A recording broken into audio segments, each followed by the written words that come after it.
नमस्कार दोस्तों, मैं विजय तिवारी। स्वागत है आपका हमारे YouTube channel the books society में, जहां हम आज की क्लास में सब्जेक्ट कोड BPSE 141 के चैप्टर नंबर 6 की चर्चा करेंगे।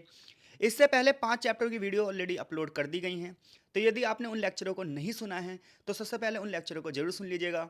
इसके साथ साथ यदि आप हमारे चैनल पर नए हैं तो चैनल से जुड़ना ना भूलें। आज की क्लास में हम बात करने वाले हैं गांधी जी के सबसे बड़े अस्त्र की, जिसका नाम था सत्याग्रह, यानी कि सत्य का आग्रह। इस दुनिया में सबसे बड़ी समस्या यही है कि हम सामने वाले से सत्य का आशा करते हैं, लेकिन खुद असत्य की राह पर चल रहे हैं। तो गांधी जी का सत्याग्रह क्या था, ये इस चैप्टर में बताया जाएगा। और इसके साथ साथ कुछ आंदोलनों के बारे में बताया जाएगा, जैसे चंपारण सत्याग्रह, खेड़ा सत्याग्रह, अहमदाबाद मिल श्रमिक हड़ताल, बरदौली सत्याग्रह, नमक सत्याग्रह, इस टाइप से। सबसे पहले चैप्टर में एक प्रस्तावना दी गई है। प्रस्तावना कुल मिलाकर हमें यही बताती है कि चैप्टर में हम क्या पढ़ेंगे। फिर भी कुछ मेन जो बेसिक पॉइंट है मैं उनकी चर्चा कर लेता हूँ। जैसा कि हम सभी को पता है कि गांधी जी के मन में सत्याग्रह की जो सबसे पहली बार अवधारणा आई, वो आई दक्षिण अफ्रीका में। जब उन्होंने दक्षिण अफ्रीका में देखा कि किस प्रकार से गोरे लोगों द्वारा काले लोगों को सताया जा रहा है, उन्हें किसी प्रकार के अधिकार नहीं दिए जा रहे हैं, वहाँ पर श्वेत लोगों द्वारा अश्वेत लोगों के सारे मानव अधिकारों का हनन किया जा रहा है। इवन इतना ही नहीं, जितने वहाँ पर भारतीय भी रहते हैं उनके साथ भी तरह तरह के अत्याचार हो रहे थे। ऐसे में उस समय गांधी जी के एक सहयोगी थे, मगन लाल गांधी। इन्होंने पता है गांधी जी से क्या कहा कि तुम ना सदाग्रह करो। सदाग्रह का मतलब होता है अच्छे उद्देश्य के लिए दृढ़ता से आगे बढ़ो। गांधी जी ने क्या करा, गांधी जी ने सदाग्रह का नाम बदलकर सत्याग्रह कर दिया, क्योंकि उनका मानना था कि जो सत्य शब्द है ना, इसका मतलब होता है मुक्त विचार, इसका मतलब होता है ईमानदारी, इसका मतलब होता है दृढ़ता, इसका मतलब होता है सत्य। सत्य शब्द जो उन्होंने सत्य से लिया, जिसका अर्थ वास्तव में यही है कि दुनिया में सत्य के अलावा किसी और चीज़ का अस्तित्व नहीं है, और बाकी सब चीज़ें कुछ ही दिन के लिए हैं, लेकिन सत्य परम है और सत्य हमेशा बना रहेगा। सत्याग्रह का शाब्दिक अर्थ ही है सत्य का आग्रह। यानी गांधी जी पर जो सत्याग्रह का विचार आया, गांधी जी के पास सत्याग्रह का जो विचार आया वो साउथ अफ्रीका में आया। जब उन्होंने देखा कि किस प्रकार से लोगों को बड़े पैमाने पर पीड़ित होकर जीना पड़ता है, जब उन्होंने देखा कि किस प्रकार से एक छोटी सी आबादी एक बहुत बड़ी आबादी को अपने कंट्रोल में करती है, जब उन्होंने देखा कि रंग के आधार पर, नस्ल के आधार पर भेदभाव किया जा रहा है, तो ऐसे में गांधी के मन में यह भावना उठी कि किस प्रकार से इन लोगों का प्रतिरोध किया जाए। और ऐसे में गांधी जी का सत्याग्रह दक्षिण अफ्रीका में 1906 में शुरू हुआ। जब शुरू हुआ, जब पता है क्या हुआ कि जो बाहर से लोग आकर साउथ अफ्रीका में कार्य कर रहे थे, प्रवासी जो मजदूर थे साउथ अफ्रीका में, जो दूसरे देशों के थे, खासतौर पर इंडियंस जो थे, इनके लिए ना एक कानून बनवाया गया। और वो कानून ये था कि इन लोगों को ना अपना पंजीकरण करवाना पड़ेगा, और अगर ये बिना पंजीकरण करवाए कहीं पर जाते हैं तो इनके ऊपर जुर्माना ठोक दिया जाएगा। इवन वहाँ का एक क्षेत्र था ट्रांसवाल, उस क्षेत्र से इन्हें भगा भी दिया जाएगा। 100 पाउंड तक का जुर्माना लगाया जाएगा, बड़े पैमाने पर इन्हें सजा दी जाएगी। ऐसे में गांधी जी को ये रूल बड़ा बेकार सा लगा कि कोई बंदा यहाँ पर रहने के लिए अपना पंजीकरण करवाए, उस कार्ड को लेकर घूमे, और अगर उसके पास वो कार्ड नहीं है अपनी पहचान का, तो आप उस पर 100 पाउंड का जुर्माना लगा दोगे, आप उसे जेल में डाल दोगे, आप उसे उसके क्षेत्र से निकाल दोगे। गांधी जी ने पता क्या करा, 3,000 भारतीयों का ग्रुप बनाया और उन सबके साथ मिलकर सत्याग्रह की शुरुआत कर दी। इस प्रकार से गांधी जी का जो पहला सत्याग्रह था वो साउथ अफ्रीका में हुआ। देखिए, मैं आपके ना कोर्स के हिसाब से पढ़ा रहा हूँ। अगर हम वास्तव में इसी कहानी को पढ़ने लगे मॉडर्न हिस्ट्री में, तो ये कहानी 10 पन्नों की होगी। तो बस आप यहाँ पर ये ध्यान रखेंगे, जो सत्याग्रह है वो गांधी ने दक्षिण अफ्रीका में शुरू किया, और क्यों शुरू किया वो मैं आपको बता चुका हूँ। अब सत्याग्रह की अवधारणा क्या है, चैप्टर की जो शुरुआत होती है वो यहाँ से होती है। तो देखो, गांधी जी के मुताबिक सत्याग्रह ना सबसे ज़्यादा सशक्त उपाय है। कुछ लोगों का पता है क्या कहना है कि गांधी जी की जो अहिंसा की नीति थी, गांधी जी की जो सत्याग्रह की नीति थी, ये पता है क्या, कमज़ोर लोगों का अस्त्र है। लेकिन गांधी जी कहते थे नहीं, हिंसा कमज़ोर लोगों का शस्त्र है। क्योंकि अहिंसा के लिए, सत्याग्रह के लिए ना अपने आप पर संयम रखना पड़ता है, अपने आप को कंट्रोल करना पड़ता है। और इस दुनिया में ना दूसरे को कंट्रोल करना बहुत आसान है, बट अपने आप को कंट्रोल करना उतना ही ज़्यादा मुश्किल है। तो गांधी जी के मुताबिक सत्याग्रह का मतलब ये था कि ये सबसे सशक्त उपाय है, सबसे मजबूत उपाय है, जिसका उपयोग कोई बंदा करेगा, और जो बंदा सत्याग्रह का उपयोग करेगा उसी व्यक्ति को क्या कहा जाएगा, सत्याग्रही। एक सत्याग्रही ना निरंतर चलता रहता है, निरंतर गठित होता रहता है। वो जनता को ना जागरूक करता है, जनता से अपील करता है, जनता को शिक्षित करता है, हर किसी के समक्ष अपनी शिकायत शांतिपूर्वक करता है, और उनके सामने शिकायत करता है जो सुनना चाहते हैं। तो जो व्यक्ति इन सारे विकल्पों को अपनाएगा वही सत्याग्रही कहलाएगा, वही सत्य के आग्रह पर चलेगा, वही सत्य के रास्ते पर चलेगा। यानी कि एक सत्याग्रही जनता से अपील करेगा, जनता को जागरूक करेगा, जनता को लामबंद करेगा, जनता को उनके अधिकारों के प्रति चेताएगा और सत्ता से डिमांड करेगा, लेकिन शांतिपूर्वक डिमांड करेगा, अनुनय विनय की डिमांड करेगा, हाथ जोड़कर करेगा। उन्होंने और इसकी बड़े स्तर पर व्याख्या करी। उन्होंने पता है क्या कहा? उन्होंने कहा अगर आप न्याय संगत संघर्ष करते हो ना, न्याय के रास्ते पर चलते हुए अगर संघर्ष करते हो तो डेफिनेटली एक दिन आप सफल होंगे। उन्होंने कहा सत्याग्रह के मामले में कानून जो है ना स्वयं सिद्ध नजर आता है। देखो भाई, सीधी सी बात है, अगर आप सरकार से ना हिंसा करते हो तो सरकार प्रतिहिंसा कर देगी। हथियार किसके पास है? सरकार के पास, सेना के पास, और वो 1 मिनट में आपको भून देगी। लेकिन आप सत्याग्रह करते हो, आप रोड पर बैठे हो, आप किसी से कुछ नहीं कह रहे, आप बस अपनी डिमांड रख रहे हो, भूख हड़ताल कर रहे हो, तो पता है इससे क्या होगा? क्योंकि देखो, सेना से तो आप नहीं जीत पाओगे, सरकार से आप नहीं जीत पाओगे। लेकिन जब इस टाइप से आप अपनी डिमांड रखोगे ना, तो पूरे विश्व की सहानुभूति आपको मिल सकती है। और गांधी जी जो पॉपुलर हुए उसका कारण यही था, उन्हें पूरे विश्व की सहानुभूति मिली, क्योंकि इन्होंने अस्त्र शस्त्र नहीं उठाया। इनका यह मानना था कि सत्याग्रह पर रास्ते पर चलते हुए हमें ना विरोधी के हृदय को जीत लेना चाहिए। विरोधी के हृदय को जीतना, विरोधी के हृदय में परिवर्तन ही सत्याग्रह का प्राथमिक सिद्धांत है। तो सत्याग्रह क्या है, आप समझ गए? सत्याग्रह की अवधारणा के स्रोत क्या हैं, यानी कि गांधी जी पर सत्याग्रह का विचार कहां से आया। तो गांधी जी के पास सत्य और अहिंसा के जो 2 सिद्धांत थे, इसके ऊपर उनके ऊपर ना धार्मिक प्रभाव बहुत पड़ा है। उन्होंने जैन धर्म से, बौद्ध धर्म से, उपनिषदों से, भगवत गीता से, जब इन ग्रंथों का अध्ययन किया, जैन धर्म के ग्रंथों का अध्ययन किया उन्होंने, बौद्ध धर्म के ग्रंथों का अध्ययन किया, उपनिषदों का अध्ययन किया, भगवत गीता का अध्ययन किया, तो इन सभी ग्रंथों में अगर आप पढ़ेंगे तो जीवन की वो कटु सच्चाइयां हैं जिसका आमना सामना हम डेली करते हैं, लेकिन हमें ये नहीं पता होता कि उन कठिनाइयों से कैसे परे पाएं।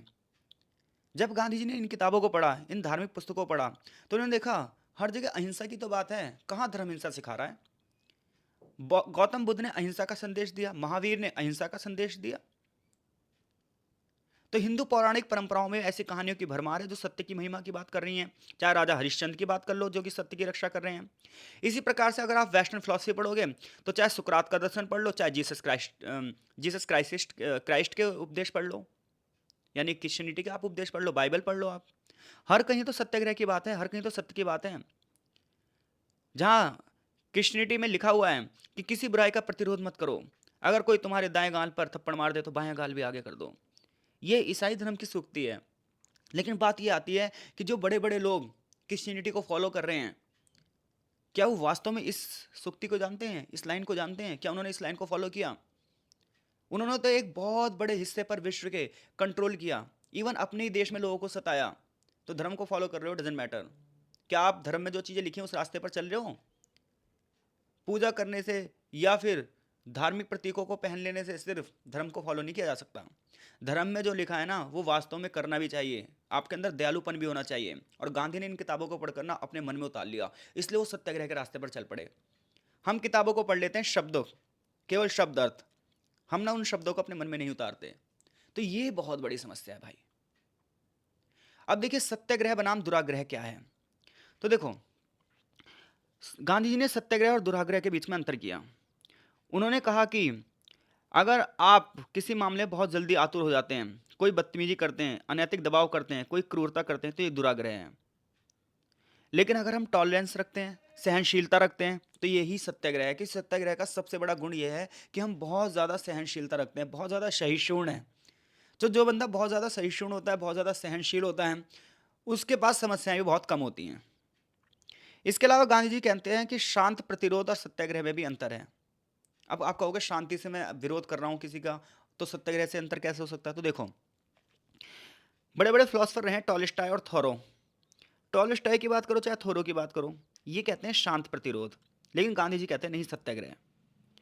शांत प्रतिरोध का मतलब ये है कि आप विरोधी से डिमांड तो शांति से करोगे, लेकिन विरोधी को शर्मिंदा भी करोगे, विरोधी को आत्मसमर्पण करने के लिए मजबूर भी करोगे। लेकिन सत्याग्रह पता क्या करता है? सत्याग्रह ये कहता है कि हम ना विरोधी को शर्मिंदा नहीं करेंगे, विरोधी को आत्मसमर्पण करने के लिए मजबूर नहीं करेंगे, बल्कि हम तो विरोधी का हृदय से परिवर्तित कर देंगे, विरोधी से निवेदन करेंगे, हम उसे भी बड़ा मानेंगे।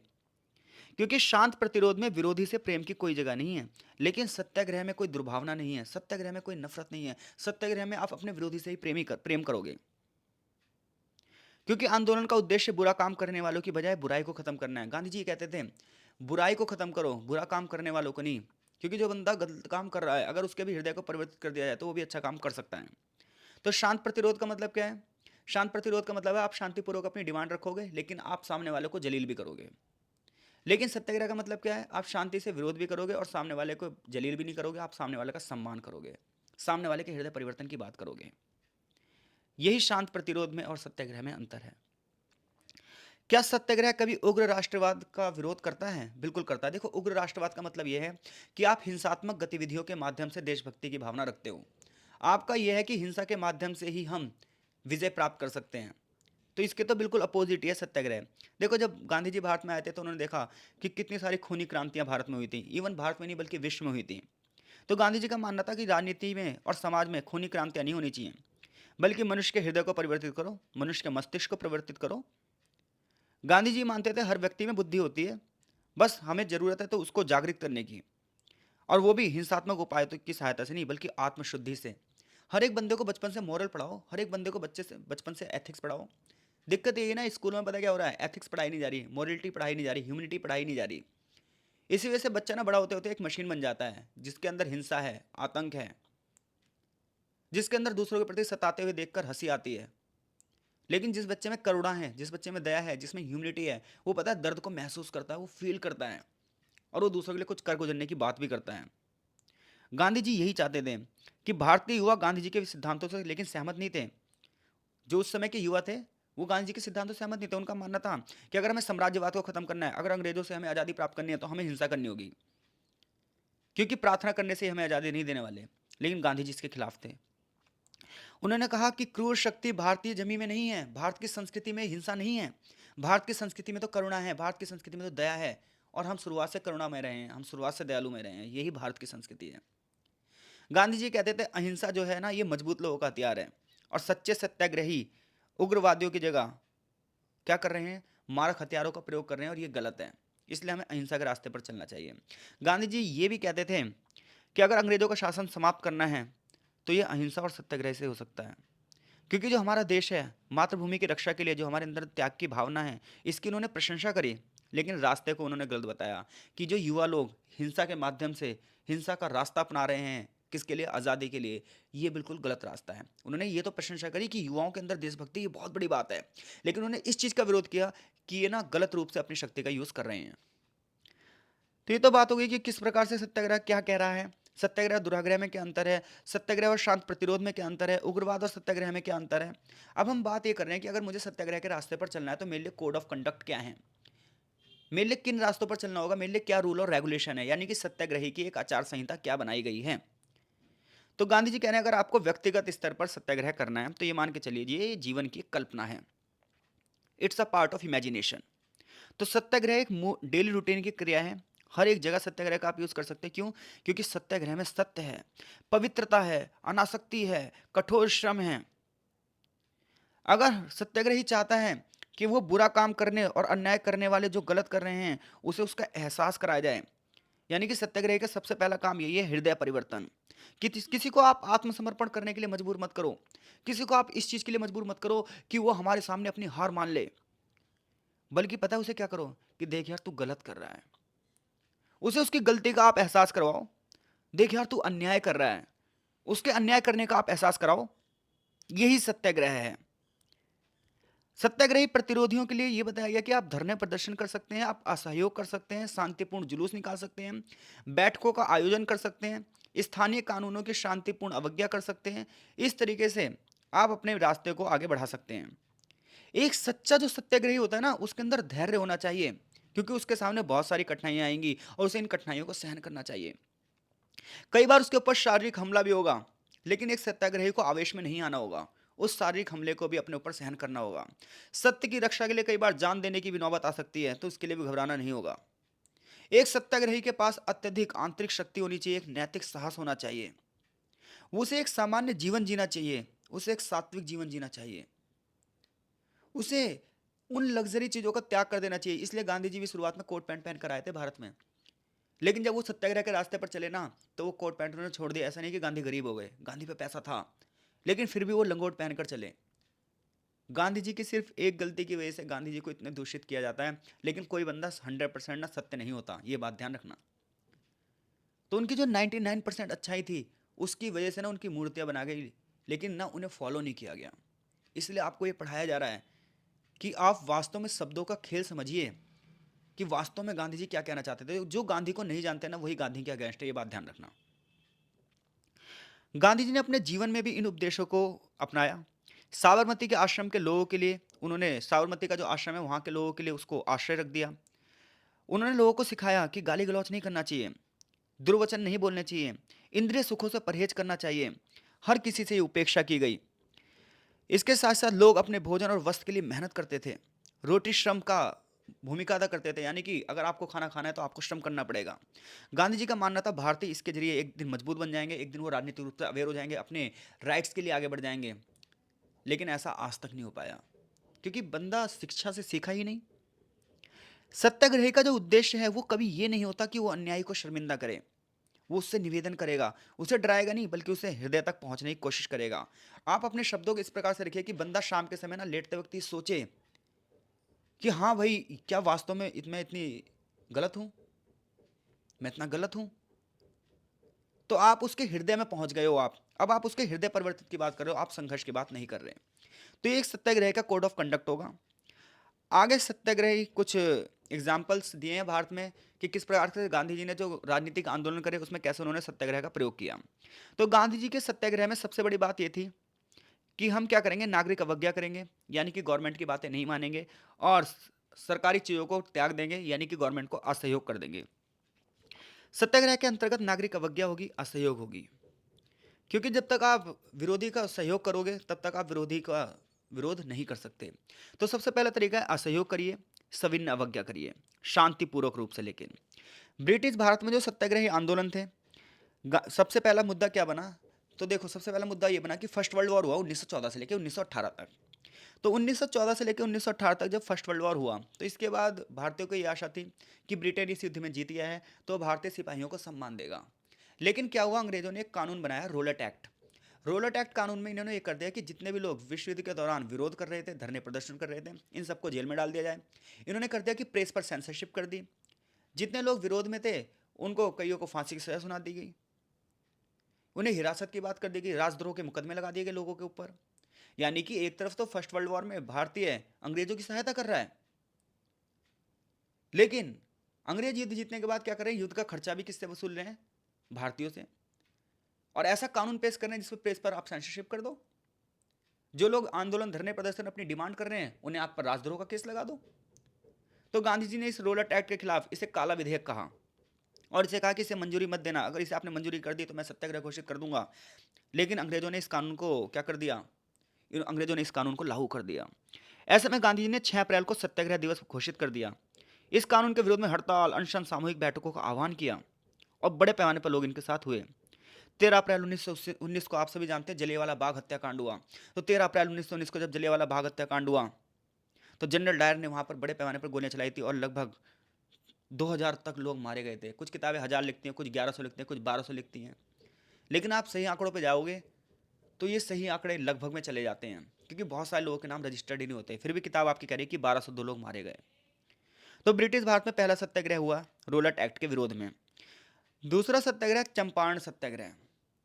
वैसे सबसे पहला सत्याग्रह चंपारण ही था, इसने किताब ने पहले रोलट एक्ट बता दिया है, क्योंकि चंपारण की घटना 1917 की है और रोलट एक्ट की घटना 1919 की है। तो देखो चंपारण का मुद्दा क्या था, चंपारण में ना, चंपारण बिहार की एक जगह, यहाँ पर नील की खेती करवाई जाती थी और ऐसे में जर्मनी में ना सिंथेटिक कलर बन चुके थे, तो ऐसे में नील की डिमांड कम हो गई थी। लेकिन जमींदार भारत किसानों को लगातार शोषण कर रहे थे। तो ऐसे में एक बंदा था राजकुमार शुक्ला। राजकुमार शुक्ला गांधी जी के पास जाता है और गांधी जी को ये समस्या बताता है। गांधी जी जब चंपारण में आते हैं तो वो देखते हैं वास्तव में समस्या बहुत जटिल है, और फिर गांधी जी यहाँ पर नील की खेती के विरोध में कमेटी बनाते हैं, बड़े बड़े वकीलों के संपर्क में जाते हैं और यहीं से उनके संपर्क में राजेंद्र प्रसाद आते हैं, जेपी कृपलानी आते हैं।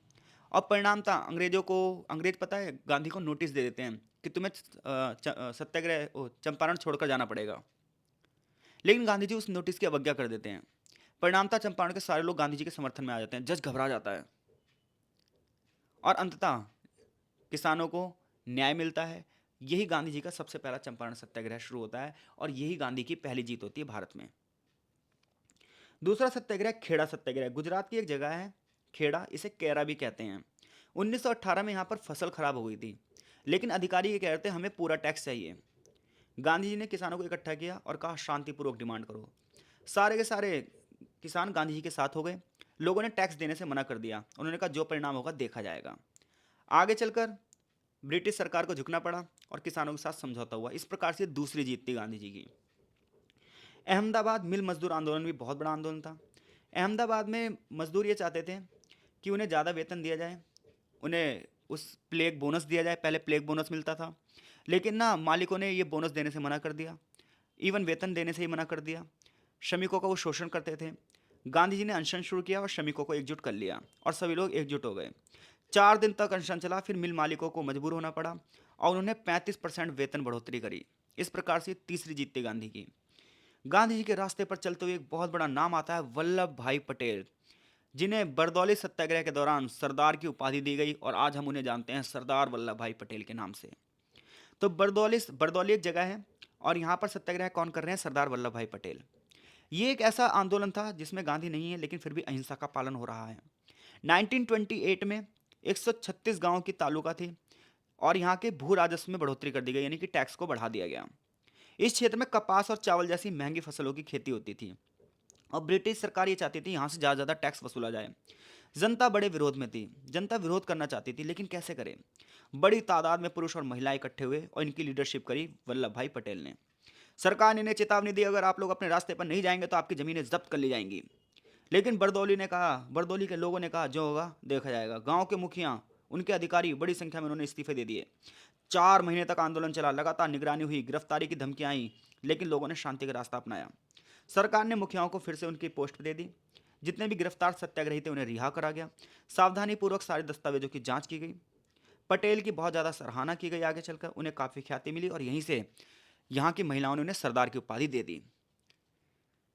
नमक सत्याग्रह हम सभी जानते हैं, 1929 की बात है। अंग्रेजों ने नमक कानून बना दिया था। नमक कानून के विरोध में गांधी जी ने मार्च 1930 में 12 मार्च 1930 में ये कहा कि यदि आपने नमक कानून को वापस नहीं लिया तो मैं पैदल यात्रा करूंगा डांडी गांव तक। साबरमती से 240 किलोमीटर की यात्रा थी। अंग्रेजों को लगा कि ये यात्रा पूरी नहीं होगी। अंग्रेजों ने कोई भी ध्यान नहीं दिया। गांधी ने 12 मार्च 1930 को ये यात्रा शुरू कर दी और 6 अप्रैल 1930 को दांडी पहुंचकर नमक कानून तोड़ दिया। शुरुआत में तो उनके साथ 70-72 ही लोग थे, लेकिन आगे चलकर लाखों लोग जुड़ गए। इसमें हिंदू, मुस्लिम, महिलाएं सब जुड़ गई। कमला देवी चट्टोपाध्याय जैसी महिलाएं इसमें जुड़ गई। देखते देखते ये यात्रा ना इंटरनेशनल यात्रा टाइप से बन गई। क्यों? क्योंकि अमेरिका की जो टाइम मैगजीन थी, बड़े बड़े जो अखबार थे, ब्रिटेन के जो अखबार थे, वहां पर गांधी जी एक वर्ल्ड नेता के रूप में उभर गए। ये माना जाता है गांधी जी के जीवन में ना नमक यात्रा ने ही उन्हें पूरी तरीके से ना बड़ा लीडर बना दिया। अब क्या हुआ? यहाँ पर बड़े लोगों ने, बड़े पैमाने पर लोगों ने गिरफ्तारियां करी और आगे चलकर अंग्रेजों को नमक कानून वापस लेना पड़ा। इस प्रकार से गांधी जी की अगली जीत थी। नमक सत्याग्रह के बाद व्यक्तिगत सत्याग्रह हुआ। व्यक्तिगत सत्याग्रह का मतलब यह था कि हर एक बंदा अपनी अपनी जगह पर जाकर व्यक्तिगत रूप से सत्याग्रह करेगा और ऐसे में बहुत सारे लोगों ने अपनी अपनी जगह पर जाकर सत्याग्रह किया। बड़े पैमाने पर लोगों ने अपने अपने क्षेत्रों में नमक कानून का विरोध किया। इतना ही नहीं, भारत छोड़ो आंदोलन के दौरान हर एक बंदा अपने आप में नेता था। हर एक बंदा अपने तरीके से विरोध कर सकता था। अब परिणाम ये हुआ कि 15 अगस्त 1947 को जब हम आज़ाद हुए तो उसमें व्यक्तिगत सत्याग्रह ने बहुत बड़े पैमाने पर एक महत्वपूर्ण भूमिका निभाई, क्योंकि वहाँ पर बड़े पैमाने पर लोग राजनीतिक रूप से अवेयर हो चुके थे, राजनीतिक रूप से सशक्त हो चुके थे। हर एक व्यक्ति गांधी जी के रास्ते पर चलने के लिए तैयार था, लगभग लगभग। जब हम बड़े बड़े सत्याग्रहों की बात करते हैं तो उसमें एक बहुत बड़ा नाम आता है विनोबा भावे का, जिन्होंने आज़ादी के बाद पहला भूदान आंदोलन भी चलाया। अब हम बात कर रहे हैं फ्रांस और पुर्तगाल। देखिए, आप सभी को पता है कि भारत में सिर्फ और सिर्फ ब्रिटिश राज करने के इरादे से नहीं आए थे। फ्रांसीसी भी आए थे, पुर्तगाली भी आए थे, डचिस भी आए थे, लेकिन इन सभी कंपनियों को ब्रिटिश कंपनियों ने प्रतिस्पर्धा में हरा दिया और परिणाम था भारत के एक बहुत बड़े हिस्से पर ब्रिटिशर्स का शासन हो गया। लेकिन इसका मतलब ये नहीं कि फ्रांसीसी और पुर्तगाली यूं ही चले गए थे। भारत के कुछ क्षेत्रों पर आज़ादी के समय फ्रांसीसियों का और पुर्तगालियों का नियंत्रण था। जैसे कि पांडिचेरी, आप जानते हैं भारत का हिस्सा है। पांडिचेरी पर फ्रांसीसियों का नियंत्रण था। तो इसी प्रकार से गोवा पर पुर्तगालियों का नियंत्रण था। भारत ब्रिटिश शासन से तो 1947 में आज़ाद हो गया, लेकिन फ्रांस के कब्जे वाले इलाके से नहीं। तो फ्रांस के कब्जे वाले इलाके के लोगों ने, यानी कि पांडिचेरी के लोगों ने आंदोलन शुरू कर दिया। गोवा के लोगों ने भी आंदोलन शुरू कर दिया पुर्तगालियों के खिलाफ। शुरू में गांधी जी ना फ्रांस के कब्जे वाले इलाकों, यानी कि जैसे पांडिचेरी से जो आंदोलन हो रहे थे उनके विरोध में थे, क्योंकि उनका मानना था ये लोग हिंसा कर रहे हैं। लेकिन जब इन्हें सच्चाई के बारे में पता चला, जब इन्होंने देखा कि उन्होंने देखा कि ये लोग शांतिपूर्वक रूप से चल रहे हैं, गांधी जी के रास्तों पर ही चल रहे हैं, तो गांधी जी ने इन्हें फिर बाद में सपोर्ट किया। यानी कि शुरुआत में गांधी जी ने पांडिचेरी के लोगों का समर्थन नहीं किया, क्योंकि उन्हें लग रहा था ये लोग हिंसात्मक गतिविधियों में लगे हुए हैं। लेकिन जब आगे चलकर इन्हें पता चलने लगा कि नहीं, ये लोग शांतिपूर्वक रूप से आंदोलन कर रहे हैं, तो इन्होंने इसका साथ दिया। और आगे चलकर पांडिचेरी को 1954 में 1954 में फ्रांस के कब्जे से आज़ादी मिली। इसी तरह गोवा के लोगों ने हड़ताल करा, असहयोग करा। लेकिन आगे चलकर क्या हुआ, भारत सरकार ने इसमें हस्तक्षेप करा, भारत सरकार ने अपनी सेना भेजी और गोवा को मुक्त कराया गया। आप ये मत सोचिए कि भारत के अंदर ही सत्याग्रह था, भारत के बाहर भी सत्याग्रह था। जब हम भारत के बाहर सत्याग्रह की बात करते हैं तो हमारे सामने एक बहुत बड़ा नाम आता है, मार्टिन लूथर किंग का। गांधी जी के विचार ना पूरे विश्व भर में पड़े, पूरे विश्व में बड़े बड़े नेता, अगर आप दक्षिण अफ्रीका में देखेंगे नेल्सन मंडेला, ये भी गांधी जी की विचारधारा पर चले। तो सशस्त्र हिंसा के बदले जो सत्याग्रह था ये विश्व भर में चला। गांधी जी के बाद भी सत्याग्रह की विरासत का पालन किया गया। मार्टिन लूथर किंग ने नस्लवाद के खिलाफ अपनी लड़ाई में इसका प्रयोग किया। उन्होंने अपने प्रसिद्ध आई हैव के ड्रीम भाषण के दौरान इसी चीज की बात करी, सत्याग्रह की। मार्टिन लूथर किंग ने अमेरिका में अलगाव का विरोध करने के लिए और नागरिक अधिकार आंदोलन के दौरान इसका प्रयोग किया। इनका यह मानना था कि काले लोगों को भी जीवन जीने का अधिकार है, आखिर उनका अधिकार उनसे क्यों छीना जा रहा है? क्या एक मनुष्य होने के नाते वो मनुष्य नहीं है? तो आज ये पश्चिम के देश हमें उपदेश देते हैं, ये बहुत सारी रिपोर्ट बना बनाकर बताते हैं भारत किस स्थान पर है। इन्हें पहले ना ये देखना चाहिए कि वो किस स्थान पर रहे हैं, उन्हें वो देखना चाहिए कि आज वो किस स्थान पर हैं। पैसा कमाने के लिए तो हर किसी को उपभोक्ता बना लेते हैं, लेकिन जब सम्मान देने की बात आती है तो नस्लवाद आ जाता है। आखिर क्यों? ये ना पहले उन्हें सोचना चाहिए। डेमोक्रेसी में अपने आप को मजबूत दिखाते हैं और भारत जैसे देशों को कमजोर दिखाते हैं। पहले उन्हें देखना चाहिए कि उन्होंने अपने यहाँ के लोगों को कितने अधिकार दिए हैं। लेकिन हमारे देश का अनपढ़ भी उन्हीं लोगों को सपोर्ट करता है। इसीलिए हमारे को ना एक शिक्षा में अवेयरनेस लाने की जरूरत है। तो मार्टिन लूथर किंग ने अपने प्रभाव में गांधी जी के प्रभुत्व को स्वीकारा है। उन्होंने भी कहा है कि मैंने भी गांधी जी को सिर्फ सुना था, लेकिन मैंने उन्हें कभी गंभीरता से अध्ययन नहीं किया था। लेकिन जब मैं उनकी तरफ आकर्षित हुआ, मैंने उन्हें पढ़ा, जब मैंने देखा कि समुद्र तक उन्होंने किस प्रकार से नमक यात्रा करी, कितने अनगिनत अनशन किए, तो जैसे जैसे मैं गांधी जी के दर्शन में गया, मेरे प्रेम की ताकत और ज़्यादा बढ़ती गई। मुझे सामाजिक सुधार की ताकत का एहसास हुआ। प्रेम और अहिंसा के प्रति गांधी जी के जोर की वजह से मैं सामाजिक सुधार की तरफ चल गया। आगे चलकर नेल्सन मंडेला ने भी दक्षिण अफ्रीका में इसी प्रकार से सत्याग्रह का प्रयोग किया। तो सत्याग्रह जो है वो सिर्फ भारत नहीं बल्कि पूरे विश्व भर में बहुत ज़्यादा प्रसिद्ध है। लेकिन भारत में नहीं है, उसका कारण ये है कि भारत के लोग पढ़ ही नहीं रहे हैं, भारत के लोग गांधी को जान ही नहीं रहे। और मैंने पहले बोला था, गांधी से सिर्फ वो नफरत करता है जिसने गांधी को पढ़ा नहीं है, जिसने गांधी को जाना नहीं है। क्या वर्तमान विश्व में सत्याग्रह की प्रासंगिकता बनी हुई है? प्रासंगिकता मतलब होता है महत्व बना हुआ है। तो आज देखिए, वैश्वीकरण के बहुत सारे नेगेटिव इंपैक्ट हैं। अमीर अमीर होता जा रहा है, गरीब गरीब होता जा रहा है, अमीर और गरीब के बीच की खाइयाँ बढ़ती जा रही हैं, बड़े पैमाने पर परमाणु हथियार बनते जा रहे हैं, सैनिक शक्ति बढ़ती जा रही है, बड़े पैमाने पर छोटे छोटे देशों को नियंत्रण किया जा रहा है, सांस्कृतिक आधार पर, जाति आधार पर, धर्म के आधार पर बड़े बड़े मतभेद हो रहे हैं, राजनीतिक रूप से स्थितियाँ जटिल होती जा रही हैं, ग्लोबल वार्मिंग जैसी समस्याएं होती जा रही हैं। तो ऐसे में इन सभी को हम कैसे सॉल्व करें? आज जो हिंसात्मक गतिविधियां हो रही हैं, आज राज्य सरकारें बल का प्रयोग कर रही हैं, निर्दोष नागरिक मारे जा रहे हैं, आतंकवादी गतिविधियां हो रही हैं, सरकारी एजेंसियां कई बार अपनी शक्तियों का दुरुपयोग कर रही हैं। ऐसे में जो जनता का आत्मनिर्णय का अधिकार है, एक नागरिक के जो सामाजिक आर्थिक अधिकार हैं, न्याय जैसी जो अवधारणाएं हैं, इन्हें कैसे फॉलो किया जाए? तो अंतर्राष्ट्रीय राजनीति की दुखद स्थिति यही है। क्या कि सकारात्मक सोच वाली जो चीज़ें हैं उनको नहीं अपनाया जा रहा है, हिंसात्मक गतिविधियों को फॉलो किया जाता है। रूस जैसे देश आज यूक्रेन को देखिए लपेटे जा रहे हैं, बड़े बड़े देश छोटे छोटे देशों पर कंट्रोल किए जा रहे हैं। तो जब तक आप समानता का बर्ताव नहीं करोगे तब तक आप आगे नहीं बढ़ सकते। पूरे विश्व में हिंसा ही बनी रहेगी, पूरे विश्व में संघर्ष ही बना रहेगा, लोग पीड़ित होते रहेंगे। ऐसे में जब तक सारा विश्व मिलकर सत्याग्रह के रास्ते नहीं अपनाता है, सत्य के रास्ते पर नहीं चलता है, मानवता को बढ़ावा नहीं देता है, तब तक ये समस्याएं यूं ही बनी रहेंगी।